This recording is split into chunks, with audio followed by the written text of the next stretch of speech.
તો આપણે બાયોલોજી ધોરણ 11 ની અંદર પ્રકરણ 8 કોષ જીવનનો એકમ એ ચેપ્ટરની ચર્ચા કરી રહ્યા હતા, જેની અંદર આજે આપણે આ વિડીયોની અંદર લાઇસોસોમ્સ અંગિકા વિશે ભણીશું અને છેલ્લે આપણે રસધાની વિશે પણ ચર્ચા કરીશું.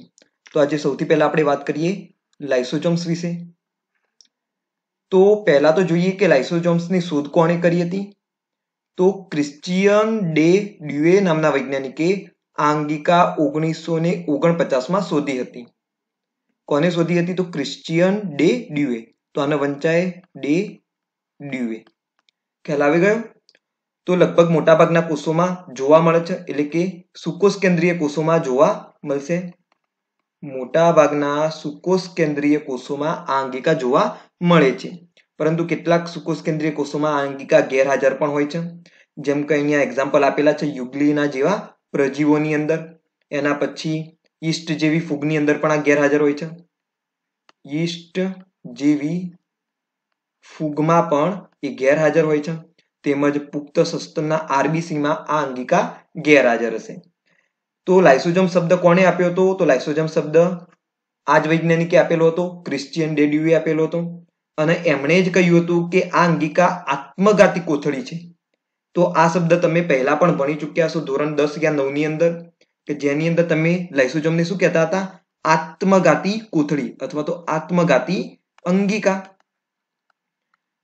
એટલે કે એ પોતાના જ કોષને ખાઈ જાય છે, એ પોતાના જ કોષને મારી નાખે છે, એટલા માટે આપણે એને શું કહીએ છીએ? આત્મઘાતી કોથળી કહીએ છીએ. તો આની ચર્ચા આપણે એના કાર્યોમાં પણ કરીશું. પરંતુ એવું નથી હોતું કે એમનેમ જ એ કોષને ખાઈ જાય અથવા તો એમનેમ જ એ કોષને મારી નાખે. કોષના વિઘટન કરવા પાછળનું કારણ એ હોય છે કે કોષ ઘણીવાર પોતાનું કાર્યક્ષમ હોતો નથી, એટલે કે એને કંઈક ઇન્ફેક્શન લાગેલું હોય, કોઈક બહારથી વાયરસ અથવા તો બેક્ટેરિયાના કારણે કોષને ઇન્ફેક્શન થયેલું હોય, અથવા તો કોષ કોઈક મિકેનિકલ ઇન્જરીના કારણે, એટલે કે કોઈ દબાણ અથવા તો એવી કોઈ ઘટનાના કારણે ઇન્જર્ડ થયેલો હોય. શું થયેલો હોય? ઈજાગ્રસ્ત થયેલો હોય. તો આવા કારણોસર શું થાય? કોષ કાર્યક્ષમ રહે ના. ઇન્ફેક્શન થવાના કારણે એવું પણ રીઝન હોઈ શકે કે ભાઈ બાજુના કોષના પણ શું થઈ શકે? ઇન્ફેક્શન થઈ શકે. તો આગળ પડતું ઇન્ફેક્શન ના થાય એના કારણે શું થાય છે? આ જે લાઇસોસોમ હોય એ અંગિકા શું થશે? તૂટી જશે, વિઘટન પામશે. એટલે કે એ પોતાના કોષનું શું કરશે? વિઘટન કરી દેશે. એટલા માટે આપણે એને શું કહીએ છીએ? આત્મઘાતી કોથળી કહીએ છીએ. તો કયા રીઝન હોઈ શકે? તો કોઈ મિકેનિકલ ફોર્સના કારણે એને શું થયેલું હોય? ઇન્જરી થયેલી હોય, ઈજાગ્રસ્ત થયેલો હોય, અથવા તો કોઈ બહારથી ઇન્ફેક્શન લાગેલું હોય, જેમ કે વાયરસ અથવા તો બેક્ટેરિયાથી. અને એ ઇન્ફેક્શન બાજુના કોષને ના લાગે એટલા માટે એ શું કરશે? પોતાના કોષનું વિઘટન કરી દેશે. આગળ વાત કરીએ તો પેકેજિંગ ક્રિયા દ્વારા ગોલ્ગી પ્રસાધનમાંથી તેનું નિર્માણ થાય છે. તો ચલો આગળ આની ચર્ચા કરીએ. પહેલા જોઈ લઈએ કે કેવા પ્રકારની કેટલી સંખ્યામાં એ જોવા મળે છે. તો કોષો કેવા પ્રકારની ક્રિયા કરે છે તેના ઉપર સંખ્યા આધાર રાખે છે. જેમ કે પાચન સાથે સંકળાયેલા કોષો હોય તો તેમાં એની વધારે જરૂર પડશે, એટલે એ વધુ સંખ્યામાં જોવા મળશે.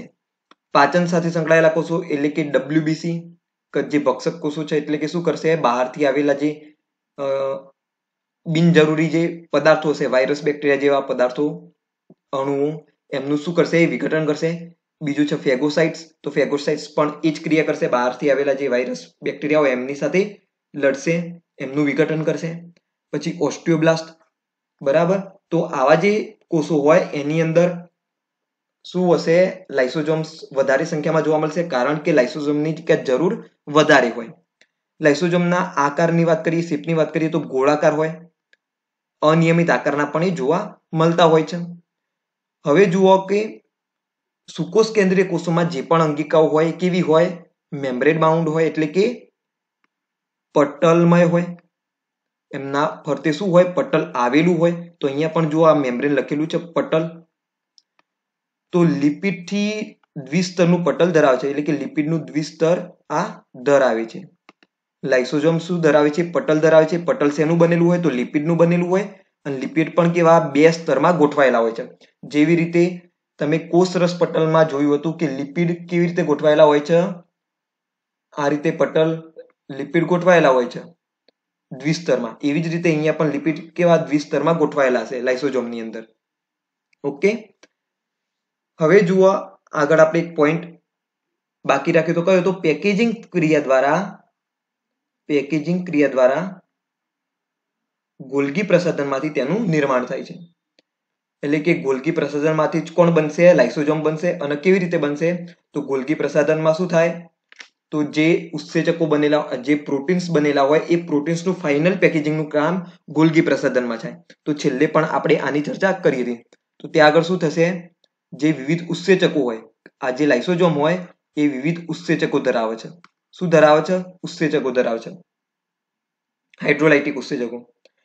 તો ગોલ્ગી પ્રસાધનની અંદર જે પ્રોટીન રિબોઝોમ્સ દ્વારા બનેલા છે, જે અંતઃકોષરસ જાળ દ્વારા બનેલા હશે, એ ગોલ્ગી પ્રસાધનમાં આવશે. ગોલ્ગી પ્રસાધનની અંદર તેમનું ફાઇલમ પ્રોસેસિંગ થશે. કેવી રીતના થશે? તો વચ્ચે ઉત્સેચકો ગોઠવાશે અને એની આજુબાજુ લિપિડનું દ્વિસ્તર બની જશે. આ મેં દર્શાવી દીધું, લિપિડનું દ્વિસ્તર. અને આ જે પુટિકા છે એના આજે આપણે શું કહીએ છીએ? લાઇસોસોમ્સ કહીએ છીએ. ખ્યાલ આવો શું થશે? તો જે હાઇડ્રોલાઇટિક જે વિવિધ ઉત્સેચકો હોય એની ફરતે લિપિડનું દ્વિસ્તર બની જશે અને એ જે પુટિકા બની એના કહીએ છીએ લાઇસોસોમ્સ. તો ખ્યાલ આવી ગયો કેવી રીતે લાઇસોસોમનું નિર્માણ થાય છે. હવે જુઓ, જે લાઇસોસોમ્સ હોય એમાં સૌથી બહારની તરફ શું હોય? પટલ હોય. એની અંદર આધારક આવેલું હોય છે. શું આવેલું હોય છે? આધારક. અને આ આધારકની અંદર હાઇડ્રોલાઇટિક ઉત્સેચકો આવેલા હોય છે. જેમ આગળ ચર્ચા કરી, હાઇડ્રોલાઇટિક ઉત્સેચકોની આસપાસ લિપિડનું દ્વિસ્તર બની જશે. હવે જુઓ, આ અહીંયા તમને આ ટટ્સ જેવા પણ દેખાતા હશે. એટલે કે આ શું છે? એક ટ્રાન્સપોર્ટ પ્રોટીન છે, વાહક પ્રોટીનો.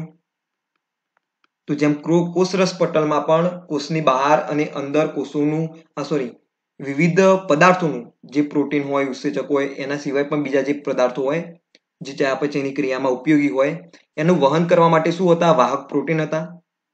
એવી જ રીતે અહીંયા પણ શું હોય? વાહક પ્રોટીન હોય. કારણ કે અંદર શું રહેલા હોય? હાઇડ્રોલાઇટિક ઉત્સેચકો રહેલા હોય.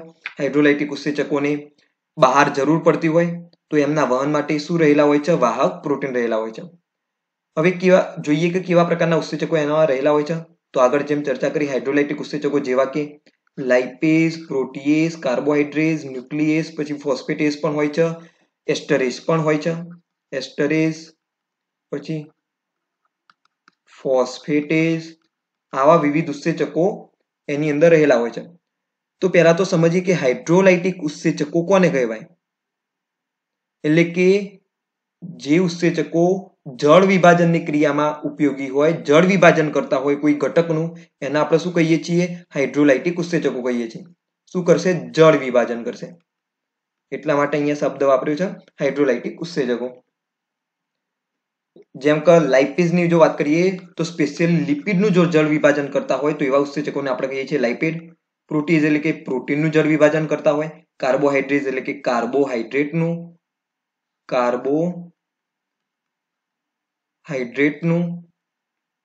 જળ વિભાજન કરતા હોય, હાઇડ્રેટ. ન્યુક્લિયસ એટલે કે ન્યુક્લિયસનું એટલે કે ન્યુક્લિક એસિડનું જળ વિભાજન કરતા હોય. શેનું જળ વિભાજન કરતા હોય? ન્યુક્લિક એસિડનું જળ વિભાજન કરતા હોય. તો અહીંયા જે લખ્યું lipid, protein, carbohydrates, nucleic acid, તો આ બધા શું છે? જૈવિક અણુઓ છે, જેની ચર્ચા આપણે આગળના એકમમાં કરીશું. તો આ બધાનું જે જળ વિભાજન કરવાનું હોય એટલે કે વિઘટન, એમનું શું કરે? વિઘટન કરે. એમના જે વચ્ચેનો જે બંધ હોય એ બંધને આ શું કરશે? તોડશે. આ ઉત્સેચકોને અનુક્રમે આપણે શું કહીએ છીએ? Lipase, પ્રોટીએઝ, carbohydrates, nucleus. ન્યુક્લિયસ પણ બે પ્રકારના હોય છે. કારણ કે ન્યુક્લિક એસિડ કેટલા? બે પ્રકારના હોય, ડીએનએ હોય અને આરએનએ હોય. આ બે ન્યુક્લિક એસિડના પ્રકારો છે. જેમાં ડીએનએ નું જળ વિભાજન કરવું હોય તો એના માટેનું ઉત્સેચક છે ડીએનએઝ, અને આરએનએ નું જો જળ વિભાજન કરવું હોય તો એનું ઉત્સેચક છે આરએનએઝ. ખ્યાલ આવી ગયો? અને આ જે ઉત્સેચકો હોય એમનામ જ પ્રક્રિયા ના કરી દે, એમના માટે ચોક્કસ અનુકૂળ પીએચ હોવી જોઈએ. મોટા ભાગે એસિડિક પીએચ ની અંદર આ શું કરતા હોય છે? પ્રક્રિયાઓ કરતા હોય છે. માટે તેમના એસિડિક ઉત્સેચક પણ કહેવામાં આવે છે. પરંતુ કોઈ ચોક્કસ પીએચ ઉપર જ શું કરશે? આર્યા કાર્ય કરશે.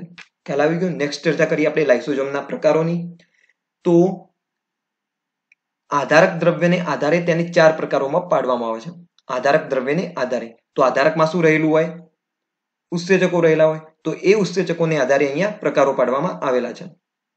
તો સૌથી પહેલો પ્રકાર છે પ્રાથમિક લાઇસોસોમ. એટલે કે જ્યારે કોઈ પણ પ્રકારની ક્રિયા ના કરવાની હોય, જ્યારે ઉત્સેચકોની જરૂર ના હોય એવા સમયે ઉત્સેચકો કેવા નિષ્ક્રિય પડી રહેલા હશે લાઇસોસોમની અંદર. તો આ જે સ્થિતિ હોય એ દરમિયાન શું કરશે, એ ઉત્સેચકોના સંગ્રહ સ્થાન તરીકે આ પ્રાથમિક ઉત્સેચકો કામ કરશે. તો આવા જે લાઇસોસોમ એને શું કહીએ છીએ, આપણે પ્રાથમિક લાઇસોસોમ કહીએ છીએ. જેની અંદર શું હોય તો નિષ્ક્રિય હાઇડ્રોલાઇટિક ઉત્સેચકો રહેલા હોય છે. દ્વિતીય લાઇસોસોમની ચર્ચા કરીએ તો જ્યારે કોઈ ખોરાકનો ઘટક આવે અથવા કોઈ બહારથી કોઈ અનવોન્ટેડ પદાર્થ આવે કે જેની જરૂર ના હોય, બિનજરૂરી પદાર્થ આવે, તો એના વિઘટન માટે ઉત્સેચકો શું થશે, સક્રિય બનશે. એ જે સ્થિતિ છે એને આપણે કહીએ છીએ દ્વિતીય લાઇસોસોમ, એટલે કે સક્રિય હાઇડ્રોલાઇટિક ઉત્સેચકો ધરાવે છે. તૃતીય લાઇસોસોમની જો ચર્ચા કરીએ તો ધારો કે ખોરાકનો ઘટકને એનું વિઘટન કરી દીધું. આ છે લાઇસોસોમ. અહીંયા છે કોષરસ પટલ. કોષરસ પટલ બહારથી તરફથી આ રીતે શું આવશે, લાઇસોસોમ્સ આવશે. પછી શું થાય, લાઇસોસોમ્સ આવ્યા પછી આ જે કોષરસ છે,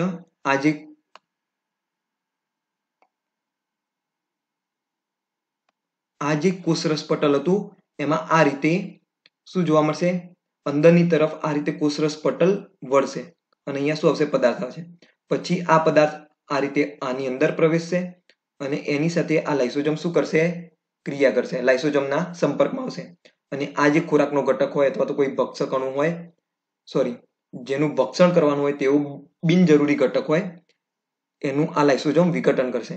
વિઘટન બાદ કેટલાક પદાર્થો જરૂરી હોય, કેટલાક પદાર્થો જરૂરી ના હોય. એટલે કે પાચન થયું, એ પાચન થયા બાદ જે પદાર્થો વધેલા હોય એ પદાર્થોનો શું કરશે, આ સંગ્રહ કરશે. એટલે તેને આપણે કહીશું તૃતીય લાઇસોસોમ, કે જે શું ધરાવે છે, અપાચિત પદાર્થો ધરાવે છે. એના પછી ઓટોફેગોસોમ અથવા તો ઓટોલાઇસોસોમ. ઓટોલાઇસોસોમ એટલે કે પોતાની જ અંગિકાનું અથવા તો પોતાના જ કોષનું એ ભક્ષણ કરશે. તો એવા લાઇસોસોમને આપણે ઓટોફેગોસોમ અથવા તો ઓટોલાઇસોસોમ કહીએ છીએ. કોષની અંગિકાઓ અથવા તો કોષને વિઘટિત કરતા લાઇસોસોમ છે. કોષની અંગિકાઓ જેવી કે માની લઈએ કે કણાભસૂત્ર. કણાભસૂત્ર જ્યારે કાર્યક્ષમ ના હોય, એ કાર્ય ના કરી શકે, તો કણાભસૂત્રની કોષની અંદર કોઈ જરૂર હોતી નથી. તો એવા સમયે શું કરશે, લાઇસોસોમ પોતાના ઉત્સેચકો દ્વારા એ કણાભસૂત્રનું વિઘટન કરશે. તો કોષની અંગિકાઓનું પણ વિઘટન આ કરી શકે છે. બીજું કે કોષને વિઘટિત કરશે એટલે કે જ્યારે કોઈ ઇન્જરી થઈ હોય, એટલે કે ઈજાગ્રસ્ત થયેલો હોય કોષ, એટલે કે કાર્ય ના કરી શકતો હોય. બીજું કંઈ એને ઇન્ફેક્શન લાગેલું હોય બહારથી કોઈ વાયરસ અથવા તો બેક્ટેરિયાના કારણે, તો એવા કિસ્સામાં શું કરશે, આ કોષને વિઘટિત કરશે. તો એને આપણે શું કહીએ છીએ, ઓટોફેગોસોમ અથવા તો ઓટોલાઇસોસોમ. તો અહીંયા આપણે કોની ચર્ચા કરી, લાઇસોસોમની ચર્ચા કરી, કે જેની અંદર એની શોધ કોને કરી. તો આ એટલું બધું મહત્વ ધરાવતું નતું કે એની શોધ કોને કરી. તો આપણે એટલું બધું એની સાલ કે બધું યાદ રાખવાની જરૂર નથી. એનો વૈજ્ઞાનિક કોણ હતો એ પણ યાદ રાખવાની જરૂર નથી. અહીંયા જુઓ એક આકૃતિ દર્શાવી છે. તો આ છે કોષ કેન્દ્ર, અંતઃકોષ રસજાળ, ગોલ્ગી કાય, કણાભસૂત્ર, એના પછી આ નાની નાની રસધાનીઓ છે. આ નાની નાની શું છે, લાઇસોસોમ્સ છે. ખ્યાલ આવી ગયો. તો અહીંયા તમને આ રીતે લાઇસોસોમ દોરેલી છે. તો આ તમને શું દેખાય છે, બાહ્ય પટલ. આ શું છે, એનું પટલ. અંદરની તરફ શું હશે, આધારક હશે અને આધારકની અંદર કોણ રહેલું હશે, તો વિવિધ હાઇડ્રોલાઇટિક ઉત્સેચકો રહેલા હશે. આપણે અત્યારે લાઇસોસોમની ચર્ચા કરી. નેક્સ્ટ આપણે ચર્ચા કરીએ રસધાનીની. તો રસધાની તમને ખ્યાલ હશે કે ભાઈ વનસ્પતિ કોષની અંદર બહુ મોટી રસધાનીઓ જોવા મળે છે, જેમ કે અહીંયા દર્શાવેલી છે આ રસધાની. ઓકે,